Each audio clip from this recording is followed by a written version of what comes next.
رسول کریم صلی اللہ علیہ وسلم نے جو نکاح کے لیے خطبہ تجویز فرمایا، جو ہر نکاح کے موقع پر پڑھا جاتا ہے، اس میں 3 آیتیں مسلسل پڑھی جاتی ہیں، اور تینوں آیتوں میں خطاب ہے یا ایھا الناس اتقوا ربکم یا ایھا الذین آمنوا اتقوا اللہ۔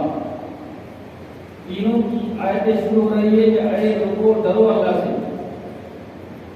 اب سوال یہاں پر یہ پیدا ہوتا ہے کہ نکاح کا خوشی کا موقع ہوتا ہے گھر، تو ایسے خوشی بھرے لمحات میں یہ ڈرنے اللہ سے کیوں نہیں؟ اللہ سے ڈرو، خوش ہونے کی بات ہونی چاہیے۔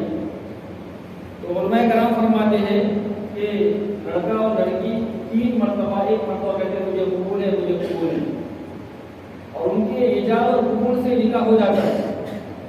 لیکن اس ایجاب اور قبول کے پیچھے جو ذمہ داریاں دونوں پر عائد ہوتی ہے، لڑکے پر اور لڑکے پر، وہ ذمہ داریاں بہت اہم ہیں اور بہت نازک ہیں۔ وہ ذمہ داریوں کے متعلق اللہ ہمیں کہ ڈرو، واتقوا اللہ الذی تساءلون بہ والارحام، ڈرو اس اللہ سے جو تم سے آخرت میں سوال کرے گا۔ جیسے شوہر کے پاس بیوی آتی ہے تو بیوی کا وہ ذمہ دار بن جاتا ہے شوہر۔ اب شوہر پر ضروری ہے کہ اپنی بیوی کی مکمل حفاظت کرے، اس کی عصمت کی، اس کی عزت کی حفاظت کرے، اس کے کھانے پینے کا انتظام کرے، اس کے علاج اور معالجے کا مناسب انتظام کرے۔ یہ سب چیزیں شوہر پر لازم ہے کہ اس کو عمدہ کھانا کھلائے، عمدہ مکان میں رکھے، عمدہ علاج کرائے۔ اور بیوی پر ضروری ہے کہ وہ اپنے شوہر کی خدمت کرے، اس کی اطاعت کرے، اس کی فرمانبرداری کرے، اس کے تمام حقوق ادا کرے۔ یہ دونوں پر الگ الگ ذمہ داریاں شریعت نے عائد کی ہے اور لاگو کی ہے۔ تو جہاں پر ہم نکاح کے موقع پر اس بات کا اہتمام کرتے ہیں کہ شادی کے موقع پر کھانا بنائیں گے، دعوتیں دیں گے، اسی طرح جو ہے اعلیٰ جو ہمارے حساب سے انتظام کرتے ہیں، اس سے پہلے ضروری یہ ہے کہ لڑکے کو لڑکی کو بٹھا کر سمجھایا جائے کہ دیکھ، لڑکی کو بٹھا کر کے دیکھ، جس گھر میں تو جا رہی ہے وہاں تیرا شوہر ہے اور اس کے فلاں حقوق تیرے اوپر لازم اور ضروری ہے۔ اور لڑکے کو بٹھا کر سمجھایا کہ یہ دیکھ، اب تیرے پاس جو لڑکی آ رہی ہے وہ لڑکی اپنا گھر بار چھوڑ کر آ رہی ہے، رشتے دار چھوڑ کر آ رہی ہے، اپنی سہیلیوں کو چھوڑ کر بس تیرے واسطے، تیرے ایک لبیک، تیرے ایک قبول پر وہ آ رہی ہے۔ اب تیرے فلاں ذمہ داریاں اس کی تیرے اوپر لازم ہے، اس کا پورا کرنا شریعت حساب سے تیرے اوپر لازم اور ضروری ہے۔ تو یہ موٹی موٹی باتیں جو نکاح کے لیے ضروری ہے وہ ہم تمام کے لیے سننا بھی ضروری ہے۔ لیکن ایک خرابی جو ہمارے معاشرے میں آج روز بروز بڑھ رہی ہے وہ یہ ہے کہ شادی کے لیے جو ضروری ہے وہ یہ ہے کہ لڑکا لڑکی تیار ہو، ذہنی اعتبار سے، مالی اعتبار سے، نمبر 1۔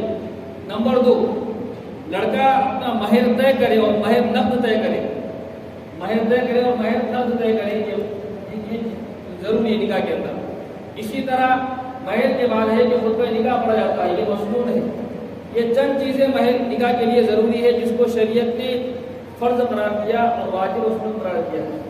لیکن ہمارا معاشرہ جس سمت کا جا رہا ہے، غیر ضروری بلکہ وہ چیزیں جو شریعت نے جس نے منع کیا ہے وہ چیزیں ہمارے معاشرے میں ہو رہی ہے۔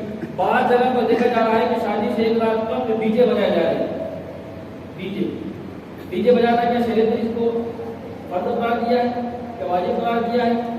شریعت نے جس چیز کو حرام قرار دیا ہے آپ اس سے اپنے نکاح کی شروعات کر رہے ہیں، اس سے اس نکاح میں بے برکتی آئے گی، نحوست آئے گی، اور اس سے میاں بیوی میں اختلاف پیدا ہوں گے۔ اس لیے کہ ڈی جے، اللہ کے نبی نے فرمایا کہ یہ منحوس چیز ہے، جو میوزک کی آواز ہوتی ہے منحوس چیز ہوتی ہے۔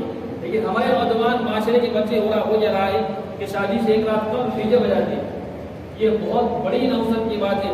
ابھی مجھے فون آیا تھا میوات ہدایت نگر سے کہ وہاں انہوں نے الحمدللہ گزشتہ جمعہ میں یہ اعلان کیا کہ جس شادی میں 1 رات قبل ڈی جے بجایا جائے گا ہم وہ نکاح نہیں پڑھائیں گے۔ لیکن ہمارے پاس بھی کاغذی کارروائی مکمل ہو چکی ہے، اس لیے ہمیں مجبور ہو نکاح پڑھانے کے لیے۔ یہ بات سمجھ لے، ہم جب نماز کے لیے فرض کے لیے آتے ہیں مسجد میں، ہم وضو کرتے ہیں، اس لیے وضو کرتے ہیں کہ نماز ہم پوری مکمل پڑھے، اس لیے وضو کرتے ہیں۔ اور اسی طرح نکاح پڑھانا یہ سنت ہے، تو اس کے لیے کیا آپ ڈی جے بجا کر آئیں گے؟ یا ضروری چیزیں جو شریعت نے لاگو کی ہے وہ پوری کر آئیں گے؟ اس لیے یہ بہت باریک باتیں ہیں۔ جو بچوں نے نادانی کے اندر یہ کام کیا ہے وہ ابھی توبہ کر لیں کہ ہم کبھی یہ کام نہیں کریں گے، اس لیے کہ اس سے نکاح میں برکت آتی ہے، نکاح میں نحوست آتی ہے۔ چلو جو بچوں نے یہ کر لیا ہے وہ ان باتوں سے توبہ کر لے، آئندہ کبھی نہ کرنے کا عزم کریں، انشاءاللہ آئندہ کبھی یہ باتیں ہم کبھی نہیں کریں گے۔ اللہ تعالیٰ ہم تمام کی خطاؤں کو لغزشوں کو معاف فرمائے۔